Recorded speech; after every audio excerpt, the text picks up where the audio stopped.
আর তিনটা অসৎ কর্ম ভিতর থেকে বাহিরে ফেলাইয়া দেও। তিনটা কাজ করো এবং তিনটা কাজ ছাড়ো। এই ছয়টা কাজ যদি তোমরা তিনটা কাজ করো আর তিনটা কাজ যদি ছাড়ো, এই ছয় জিনিস যদি আমার আপনার ভিতরে হয়ে যায় বাবা গো, নর হোক নারী হোক, সুপুরুষ হোক আপনার মহিলা হোক, বড় হোক ছোট হোক, সর্বস্তরের মানুষ শিক্ষিত অশিক্ষিত হোক, সবার ভিতরে যদি এই ছয় জিনিসের মান্যতা যদি আমাদের থাকে, এই সমাজ হবে শান্তির সমাজ। আয়াতের প্রথমে আল্লাহ বলেন ইন্নাল্লাহা ইয়া'মুরু বিল আদল। আল্লাহ তাআলা বলেন যে আল্লাহ নির্দেশ দেয় তোমরা ইনসাফ করো। যেই তিন কাজ আমাদেরকে করতে হবে তার এক নম্বর কাজ হলো আল্লাহ তাআলা নির্দেশ দেয় তোমরা ইনসাফ করো। ইনসাফ করো। ইনসাফ কারা কয়? মুফাসসিরিনে কেরাম, কোরআনের যারা ইন্টারপ্রেটার আছে, যারা মুফাসসির আছে, তারা এই তার ব্যাখ্যা দিয়েছেন। ইনসাফ করার অর্থ হইল যার জির পাওনা যার জিরে দিয়া দাও। কি করো বলেন, কি করো? যার জির পাওনা যার জিরে দিয়া দাও, তাহলেই হবে শান্তি। আর যার জির পাওনা যার জিরে না দিলেই হয়ে যাইবে অশান্তি। একটা উদাহরণ দেই, আমি স্যারের কাছে যদি 100 টাকা পাই, স্যারে যদি আমাকে নির্দিষ্ট টাইমে 100 টাকায় ঘুরাইয়া দেয়, তাহলে আমার শান্তি হবে না অশান্তি হবে? আর স্যারে যদি আমার কাছে 10 মণ ধান পায়, আমি যদি নির্ধারিত টাইমে যদি 10 মণ ধান স্যারের ঘুরাইয়া দেই, তাহলে স্যার শান্তি থাকবে না অশান্তি? শান্তি। কিন্তু আমার 100 টাকার বদৌলতে বদলা স্যার যদি আমার 65 টাকা দেয়, কোন আমি শান্তির তাহাম না অশান্তির?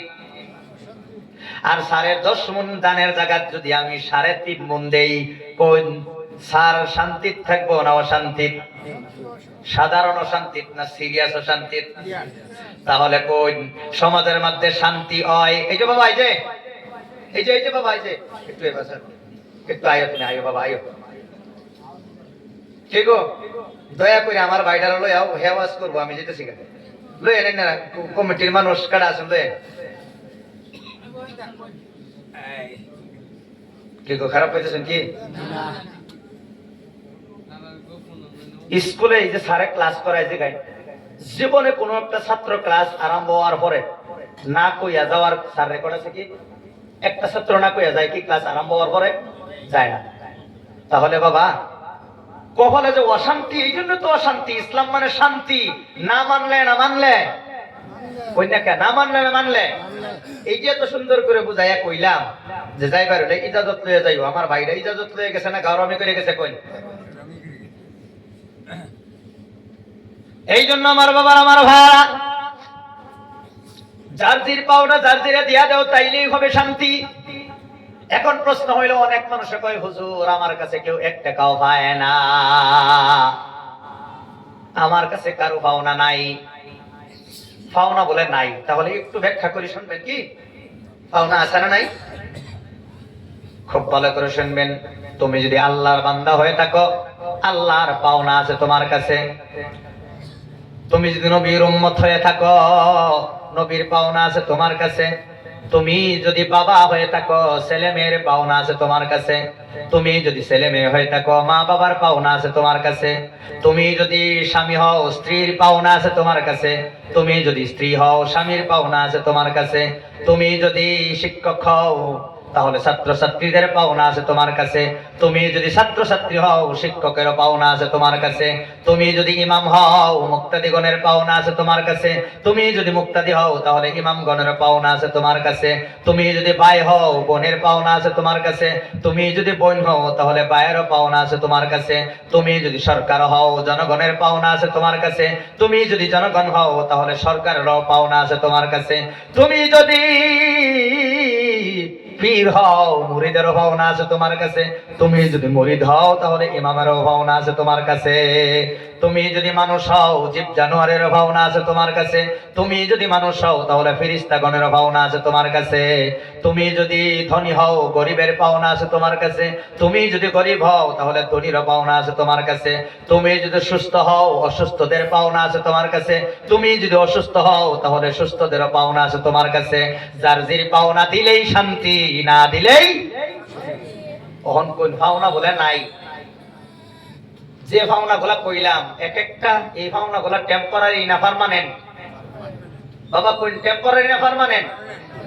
যতদিন তুমি বাবা ততদিন ছেলে মেয়ের ভাওনা দিতেই হবে। যদি দেও তাহলে ছেলে মেয়ে থাকবে শান্তিতে। আর এই বাবা তুমি ছেলে মেয়ে যতদিন তুমি ছেলে মেয়ের কাতারও থাকবা ততদিন মা বাবার ভাওনা দিতেই হবে। যদি দেও তাহলে মা বাবাও থাকবে শান্তিতে।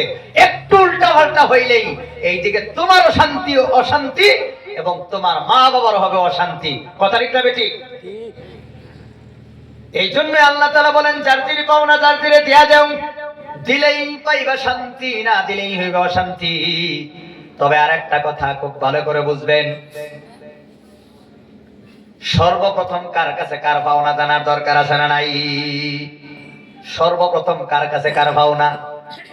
আল্লাহ রাসূল বলেন সর্বপ্রথম বান্দার কাছে পাওনা হলো আল্লাহ। আল্লাহ বান্দার কাছে আল্লাহর পাওনা এক নম্বরে। কেন বলেন? আমরা আল্লাহকে সৃষ্টি করেছি না আল্লাহ আমাদেরকে সৃষ্টি করেছে? তাহলে অধিকার আমার আল্লাহর কাছে আমার বেশি না আমার কাছে আল্লাহর সবটুকু অধিকার আছে না নাই? তাহলে আল্লাহর পাওনা হলো এক নম্বরে, যেই বান্দা আল্লাহর পাওনা দিবে আল্লাহও তার পাওনা দিয়ে দিবে। বান্দার কাছে আল্লাহর পাওনা হলো ইবাদত, আর আল্লাহর কাছে আমাদের পাওনা হলো জান্নাত। আমরা যদি আল্লাহর পাওনা দেই আল্লাহ আমাদের পাওনা দিয়ে দিবে। কথা বলেন ঠিক কিনা? দোকানে গেলে খালি বস্তু, দোকানে খালি বস্তু দিব না পয়সাও দিন লাগবে? বাবা তুমি যদি আল্লাহর পাওনা দাও, একদিন রাসূল এক সাহাবারে প্রশ্ন করলো, সাহাবা তুমি জানো নি তোমার পাওনা আল্লাহর কাছে কি আর আল্লাহর পাওনা তোমার কাছে কি? সাহাবা বলে ইয়া রাসূলুল্লাহ আমি জানি না, বুঝাইয়া দিন। নবী বলল আল্লাহর পাওনা তোমার কাছে হলো ইবাদত। তুমি যদি ইবাদতের পাওনা তোমার মালিককে দাও, তোমারও একটা পাওনা আছে আল্লাহর কাছে, সেটা হলো জান্নাত। আল্লাহও তোমার পাওনা দিয়ে দিবে। এখন আমরা মুসলমানে আল্লাহর পাওনা দিতাছি কই? হাসা কথা কই, দিতাছি কি? ফজর নামাজ আইলে আল্লাহর পাওনা কয়জনে দেয় এটা কি কোন গন্তে গন্তে মনে হেরান হয়ে যাবেন নাকি? না কি গো, কি পরিমাণ ভাওনা দিতেছে? আর ভাওনা না দেওয়ার কারণে আমাদের পজিশন কই একটু শুনুন। বাবা হুজুর ফরজ কয়টা বলেন? কয়টা? কি কি? মুখ ধোয়া, হাত ধোয়া, মাথা মুছে করা, পাও ধোয়া, এই চারটেই তো ফরজ। এখন বলেন একজন মানুষ ওযু করতে গিয়া যদি মুখ ধুইল, হাত ধুইল, মাথা মুছে করলো, আর পাও ধোয়ার আগে প্রাকৃতিক একটা কাজ একটু বাতাস বার হয়ে গেল, অহন কোন আগের 3 ফরজ রইল না ক্যান্সেল হয়ে গেল? অহন খালি পাও ধুয়ে গিয়ে নামাজ পড়লে হতো না? না আবার শুরু করে লাগবো হতাম থেকে? বুঝছেন কি মাসলা? বুঝছেন? তাহলে কি বুঝলাম আমরা? ওযুর ফরজ 4টা, ওযু হইতে হইলে কয়টা লাগবো? আর ওযু ধ্বংস করবার লিগে কয়টা সারণ লাগবো? একটা সারলেই যথেষ্ট। একটা সারলেই বাবা ম্যাট্রিকের সাবজেক্ট কয়টা বলেন? বলেন কয়টা? হাতে আমার দিকে চান। ফার্স্ট করতে হইলে পরীক্ষা কয়টা দিন লাগবো? 6টাই। আর ফেল করতে হইলে কয়টা সারণ লাগবো? কোন কোনই আত্মজুড়ে কোন একটা সারলে যথেষ্ট কই না? কে যথেষ্টটা কইবেন? ম্যাট্রিকের সাবজেক্ট কয়টা? ফার্স্ট করতে হইলে কয়টা লাগবো? 6টাই পরীক্ষা দিন লাগবো। আর ফেল করবার হইলে একটা সারলে যথেষ্ট। এখন আপনারা বলেন নামাজ কয় ওয়াক্ত ফরজ? সপ্তাহে 3 দিন না 4 দিন? কি গো বুঝতেছেন না? নামাজ কয় ওয়াক্ত ফরজ? সপ্তাহে 3 দিন না 4 দিন? 7 দিন নি? তাহলে বাবা আপনারা বলেন 4 ফরজের 1 ফরজ ছেড়ে দিলে যদি ওযু ঠাস করে চলে যায়, ওহন কোন ওযু তার গেছে একবারে ফরজ আদায় না কইরা না 3টা করার পরেও, 3টা করার পরেও বেলুলেস 6 সাবজেক্টের 1 সাবজেক্ট পরীক্ষা না দিলে ফেল করে, একবারে পরীক্ষা না দিয়া না 5টা দেওয়ার পরেও, বুঝছো নি? 5টা দেওয়ার পরেও ফেল করবো না? নাই করবো না? নাই কই? তাহলে এখন বলেন নামাজ হইল 5 ওয়াক্ত, পাঁচ সাত গুণ 35, সপ্তাহে টোটাল হলো 35 ওয়াক্ত। 35 ওয়াক্ত নামাজের মধ্যে 34 ওয়াক্ত সারিয়া যারা জুম্মার দিন গিয়া উহি দেয়, ওহন কোন এরা কি এই 6 সাবজেক্ট এক সাবজেক্ট সারা মেট্রিকের ছাত্রর মতো, না তার থেকে আরো বড় ডেঞ্জারাস কোন? তিনি তো হ্যাঁ ফার্স্টটা দিয়া একটা ছাড়ছি, আর আমরা কি করি 34 ওয়াক্ত ছেড়ে দেয়, এক ওয়াক্ত লইয়া খালি দৌড় ভারি। ওহন কোন হ্যাঁ যদি পুরা ডিম লইয়া ফেল করে, তাহলে আমার আর অন্যের আমল নামাজ কি থাকবো কোন? হাসা কথা কইলে আমারে শান্তি হইব না অশান্তি? জার্জির ভাওনা, জার্জিরে পুরাপুরি দিলে শান্তি হইব না কিছু কিছু দিলে? তাহলে আল্লাহর ভাওনা আমরা পুরাপুরি দিতাছি না সামান্য দিয়া সব ছাড়তাছি কোন? কোন হনা শান্তি কিভাবে হইব সমাজের মধ্যে কথা কও। আমার যুবক ভাইয়েরা খুব ভালো করে শুনবা, এই যুক্তিটাকে বুঝতে শুন, বুঝছেন কি বিষয়টা? বাবা এই হলো এই কারেন্টের এই যে বাতিটা জ্বলতেছে তার মধ্যে দুইটা আধান আছে, একটা হলো পজিটিভ আর একটা হলো নেগেটিভ। কোন বাতিটা জ্বালাইবার লেগে হইলে তার কয়টা লাগবো? দুইটা। আর এটারে নিভাইবার লেগে হইলে তার কয়টা কার্টুন লাগবো? একটা কাটলে যথেষ্ট। তাহলে বাবা ফার্স্টটা পরীক্ষা দিয়াও যদি একটা না দেওয়ার কারণে ফেল করে, 3 ফরজ আদায় করার পরেও একটা গন্ডগোল লাগানোর কারণে যদি তার ওযু যায়, তাহলে 34 ওয়াক্ত নামাজ ছাইরা তাহলে জুম্মার নামাজটা যে পড়ো, তাহলে তুমি জাহান্নামে যাবা নামাজ না পড়িয়া না পড়িয়াও। এই যে একত্র হইয়াও জাহান্নামে যাইবা, বাস্তবতা এটাই। এই জন্য আমার আল্লাহ বলে শান্তি যদি চাও জার্জির পাওনা জার্জিরে দিয়া দাও, আমার পাওনা সবার আগে এটা আগে দাও। আল্লাহর পাওনা বর্তমান মুসলমানে দেয় না।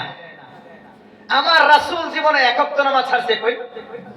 আমার রাসূলকে শরীরে আল্লাহ তাআলা শক্তি দিয়েছিল 4000 পালোয়ান পুরুষের শক্তি একাই আল্লাহ তাআলা দিয়েছিল রাসূলের শক্তি গায়ে। জান্নাতি একজন পুরুষের শরীরে 4000 পালোয়ান পুরুষের শক্তি একজনেরই থাকবো। এই শক্তিটা একমাত্র আল্লাহ আমাদের রাসূলকে দিয়ে দুনিয়া পাঠাইছিলেন। এই রাসূলের জ্বর, মৃত্যুর আগে ওনার যে জ্বর হয়েছিল, জ্বর সাহাবাদের কাছে কাঁধের মধ্যে হাত তুলিয়া যাইতে পারে নাই, পড়ে যেতেছে। বসে বসে রাসূল নামাজ জামাতে আদায় করছে, আর আমরা একবারে ছেড়ে দিয়েছি ভাই, নামাজ নাই, নামাজ ছেড়ে দিয়েছি, আল্লাহর ভাওনা আমরা দেই না। এই জন্য বাবা আমাদের শান্তি নাই। স্যার যদি আমার বন্ধু হয়, ওনাকে কেউ যদি আক্রমণ করে, কই আমি তারে ছেড়ে দেব না ধরাম? সাধারণ ধরাম না জমের ধরাম? কই আমার বন্ধুর আক্রমণ করতেছে, আমার জান দেওয়া হইলেও স্যারের আমার বন্ধুরা বাঁচায় না নাই। কিন্তু স্যার যদি আমার দুশ্মন হয়, ওনারও যদি কেউ আক্রমণ করে, আমি বাসায় হাম না বই তার সাথে হাম?